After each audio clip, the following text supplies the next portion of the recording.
முதல்லயே என்ன பண்ணியிருக்காரு, ஒரு இந்திய அரசியல் புத்தகத்தை வந்து எடுத்து வழங்கி அதெல்லாம் ஊடகங்கள் வந்துருக்கு. அது வழங்கினா மட்டும் போதாது. இந்திய அரசியல் சட்டத்தில் என்ன சொல்லியிருக்கு, எல்லா ஜாதி எல்லா மதத்துக்கும் எல்லா மொழிக்கும் முக்கியத்துவம் கொடுக்குறோம். இப்போ பிஜேபி பொறுத்தவரை நாங்கள் தான் சொல்லுவோம், நாங்கள் தான் இந்தியா, நாங்கள் தான் வந்து பெரிய அளவுக்கு வந்து அப்படின்ற மாதிரி இருந்த ஒரு சூழ்நிலைலாம் இப்போ வந்து உடஞ்சி போச்சு. அந்த ஒரு அதெல்லாம் வந்து தயாரிக்கப்பட்டது மக்களால். இந்த மாதிரி வந்து மோடி வந்து இஷ்டத்துக்கு செயல்பட முடியாது. அவருக்கு கடிவாளம் போட்டாச்சு. ஏன்னா அந்த கடிவாளத்தின்படி தான் அவர் வந்து அந்த நாடம் கட்டியாச்சு சொல்லுவாங்க இல்லையா, நாடம் கட்டியாச்சு. ரகுபதி பொறுத்தவரை ஒரு கருத்து சொல்லியிருக்காரு, அதாவது அண்ணாத்துக்கு மேலே போக போக பாருங்க, போக போக என்ன பார்க்குறது. முதல்ல இவருடைய மாவட்டத்தில் என்ன பிரச்சனைன்னு முதல்ல பார்க்கணும். அவருடைய மாவட்டத்திலேயே இன்னைக்கு கோஷ்டி பூசல் வந்து தலைவரிச்சாங்க. கிட்டத்தட்ட பார்த்தீங்கன்னா வந்து சுற்றுச்சூழல் அமைச்சராக இருக்கின்ற மெய்யநாதன் அவருக்கு இருக்க 7ஆம் பொருட்டு இங்கே நம்ம கட்சியில் இருந்து தான் வந்து அவர் எங்கள் கட்சியில் இருந்து தான் அவர் வந்து போயிட்டு இன்னைக்கு வந்து வெஞ்சாமரம் வந்து திமுக வீசி அமைச்சராக இருக்கு. ஸ்டாலினை திருப்திப்படுத்துறதுக்கு அது எங்களை வந்து இதான் எங்களை பற்றி விமர்சனம் தான் தேவையாது. அவங்களுக்குள்ளவே முட்டிக்கிச்சு. இப்போ திரும்ப தமிழிசைக்கும் இதுக்கு அவர் இல்லை சார், ஜூன் 4க்கு பிறகு வந்து அதிமுக இருக்காங்க. இப்போ ஜூன் 4 ஆயிடுச்சு, தேதி என்னாச்சுங்க?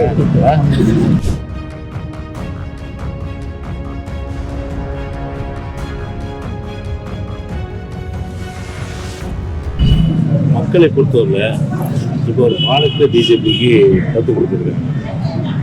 பாடத்தை வச்சு இனிமேலாவது மதவாதம், இனவாதம், மொழியால் மக்களை பிரிக்கிறது, இனத்தால் மக்களை பிரிக்கிறது, மதத்தால் மக்களை பிரிக்கிறது, இந்த மாதிரி வேலையை பார்க்குறோம். ஆக்கப்பூர்வமான வேலைகளான ஒரு சமூகம், கல்வி, பொருளாதாரம், இந்த 3 நிலைகளிலும் இந்தியாவை வந்து முன்னேற்றுவதற்கு உரிய அந்த வழிவகைகளை கண்டால் அது ஒரு வரவேற்க தகுந்த ஒரு விஷயம்.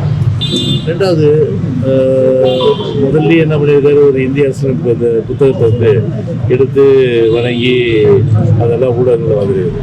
அது வழங்கினா மட்டும் போதாது. இந்திய அரசியல் சட்டத்தில் என்ன சொல்லியிருக்கு, எல்லா ஜாதி எல்லா மதத்துக்கும் எல்லா மொழிக்கும் முக்கியத்துவம் கொடுக்குறோம். ஒரு சமத்துவ மத நல்லிணக்கம். இந்துவாக இருந்தாலும் சரி, இருந்தாலும் சரி, கிறிஸ்துவ மக்களாக இருந்தாலும் சரி, வேறு வகையில வந்து எந்த மதத்தை சார்ந்தவர்களாக இருந்தாலும் சரி, அவருடைய அந்த மத உணர்வுகள் முழுமையான அளவுக்கு போற்றப்பட்டு அவர்களை காயப்படுத்தாமல் அந்த அடிப்படையில் வந்து எல்லோரும் போற்றத்தக்க வகையில் மதச்சார்பின்மை, மதச்சார்பற்ற ஒரு அரசை நிறுவினால் அது நல்ல விஷயமாக இருக்கும். சும்மா மதவார்த்தையே பேசிட்டு இருக்கிறதுனால இன்றைக்கி பார்த்தீங்கன்னா 400 சீட்டு வரேன்னாங்க, எவ்வளோ சீட்டு வந்து 240 சீட்டு வந்துருக்குது. இன்றைக்கி வந்து நிதிஷ்குமார் தயவுலையும் அதே போல் வந்து சந்திரபாபு நாயுடு தலைமையில தான் இன்றைக்கி வந்து இன்னைக்கு வந்து சந்திரபாபு நாயுடு தலைமையில் தான் இன்றைக்கி வந்து அவங்க தான் இன்றைக்கி வந்து ஒரு ஆட்சியை நிர்ணயிக்கக்கூடிய ஒரு சக்தியாக இன்றைக்கி உருவெடுத்துருக்கிறாங்க. இப்போ பிஜேபி பொறுத்தவரை நாங்கள் தான் சொல்லுவோம், நாங்கள் தான் இந்தியா, நாங்கள் தான் வந்து பெரிய அளவுக்கு வந்து அப்படின்ற மாதிரி இருந்த ஒரு சூழ்நிலைலாம் இப்போ வந்து உடஞ்சி போச்சு. அந்த ஒரு அதெல்லாம் வந்து தயாரிக்கப்பட்டது மக்களால். அப்போ இதுலேருந்து இந்த பாடத்தை கற்றுக்க வேண்டியது என்னென்னா, பிஜேபி பொறுத்தவரை இனிமேல் வந்து மதவாதத்தை பற்றி பேசுகிறாங்க. உருப்படியாக நான் சொன்ன மாதிரி வறுமை ஒழிப்புக்கான விஷயங்கள், வேலை இல்லாத இடத்தை முழுமையாக போக்குது, ஒரு பொருளாதாரத்தை தமிழ்நாட்டில் ஏற்றப்படுறது, விவசாயிகள், நெசவாளர்கள், மீனவர்கள், தொழிலாளர்கள் அத்தனை பேருமே போற்றத்தக்க வகையில் வந்து நல்ல திட்டங்களை கொண்டு வந்தால் அது நல்ல விஷயமாக இருக்கும். இந்த மாதிரி வந்து மோடி வந்து இஷ்டத்துக்கு செயல்பட முடியாது. அவருக்கு கடிவாளம் போட்டாச்சு. ஏன்னா அந்த கடிவாளத்தின்படி தான் அவர் வந்து அந்த நாடம் கட்டியாச்சு சொல்லுவாங்க இல்லையா, நாடம் கட்டியாச்சு. நாடம் கட்டினது அந்த கடிவாளம் போட்டவர் இஷ்டத்துக்கு வந்து தறிகட்டு ஓட முடியாது. ஏன்னா அதற்கு உண்டான மக்கள் வந்து நல்ல ஒரு தீர்ப்பு அளிச்சிருக்காங்க. கண்டிப்பாக வந்து அந்த வகையில் பார்த்தீங்கன்னா வந்து பின்னாடி இருந்து அவருக்கு ஆதரவு அளிப்பதுலாம் நான் சொன்ன இந்த கருத்துக்களெல்லாம் வந்து அவங்களும் கேட்டுட்டு இருப்பாங்க. அதை மைண்டில் வச்சு இந்த ஆட்சியை வந்து ஒழுங்காக கொண்டு போகக்கூடிய அந்த நெறிமுறைகளை கண்டிப்பாக சொல்லுவாங்கன்னு நம்புகிறேன்.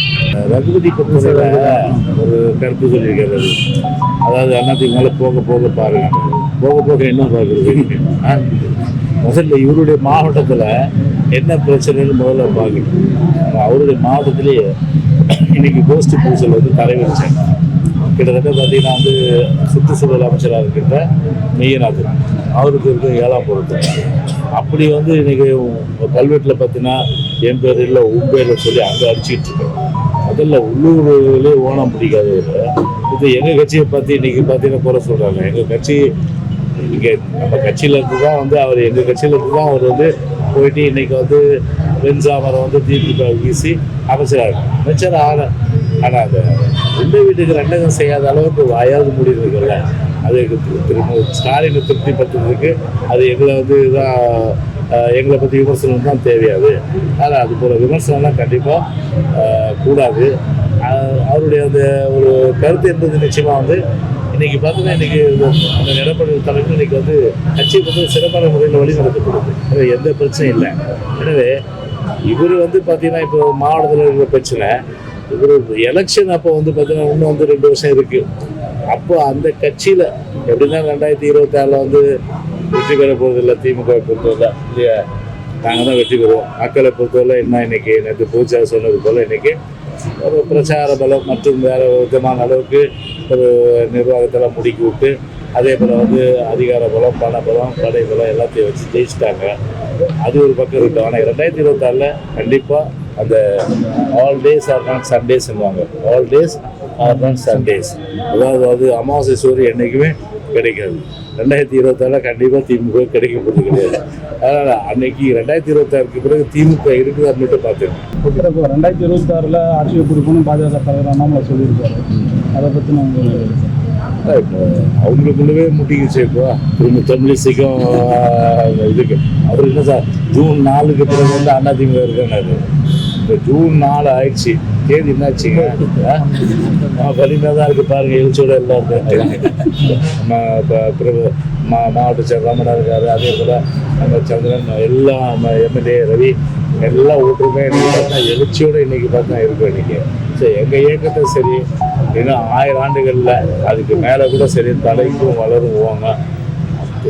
கருணாநிதி காலத்திலேயே எவ்வளோ முயற்சி எடுத்தார். தலைவர் கட்சி ஆரம்பிச்சு 100 நாள் இந்த கட்சி ஓடாதுனாரு. தலைவர் படம் போல 100 நாள் ஓடி டப்பாவில் போயிடாது.